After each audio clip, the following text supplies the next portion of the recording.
इम्तियाज़ हसन इमरान खान की पार्टी के बन गए हैं, इनको पीपल पार्टी से निकाला जाए। गंदी वीडियो का मकरूह धंधा कौन करता रहा है, इसका जवाब मिल गया है। इम्तियाज़ हसन साहब ने मीडिया पे आके दबंग एक प्रेस कॉन्फ्रेंस की थी कि अगर किसी ने कानून तोड़ने की कोशिश की, किसी ने अदालत के हुक्म को रौंदने की कोशिश की, मतलब 90 दिन में इलेक्शन ना करवाए, तो जिस तरह पीपल्स पार्टी की रेड लाइन है बिलावल या जरदारी, नून लीग की नवाज शरीफ वगैरह, और पीटीआई की इमरान खान रेड लाइन है, तो इस तरह हमारी red line chief justice of Pakistan है, हमारी red line supreme court of Pakistan है। जिसने इस पर चढ़ाई करने की कोशिश की, जिस तरह के ये की जा रही है नून लीग की तरफ से, तो 2007 वाली तहरीक चलेगी। तो इस पर पीपल्स पार्टी के लोगों को अंदर से ही बड़ी तकलीफ हुई है कि इम्तियाज़ हसन साहब ने पीटीआई की रेड लाइन वाला जो जुमला है ये क्यों कहा।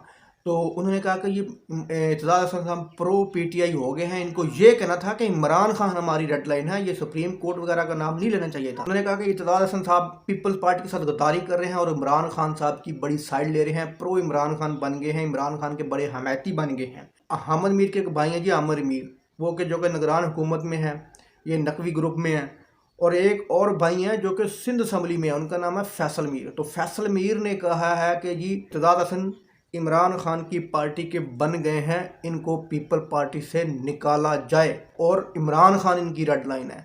और पीपल्स पार्टी पंजाब ने इनकी रुकनियत को मुअत्तल करने का कहा है, और रुकनियत मुअत्तल करने का कहा है, और ये भी सलाह दी है कि जनाब आप पीटीआई में शामिल हो जाएं। मतलब पीपल पार्टी पंजाब के लोग इनको अब निकाल रहे हैं, उनकी ये डिमांड है कि इनको निकाला जाए, और सिंध के भी ये डिमांड है इनको निकाला जाए।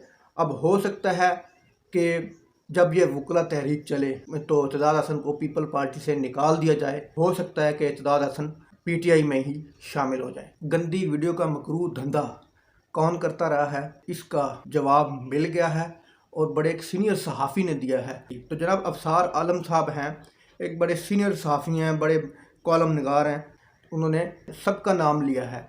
तो इसमें बड़े बड़े नाम शामिल हैं, जहांगीर तरीन का भी नाम शामिल है, और भी सियासतदानों के नाम शामिल हैं। इस कॉलम में अफसार आलम साहब ने पूरी तफसील लिखी है। आप अफसार आलम का ये कॉलम गंदी वीडियो का मकरूह धंधा, ये आप जाके पढ़ सकते हैं, आपका पूरा राज आपके सामने खुल जाएगा। दोस्तों वीडियो अच्छी लगी तो लाइक करना, चैनल को सब्सक्राइब करना। अल्लाह हाफ़िज़।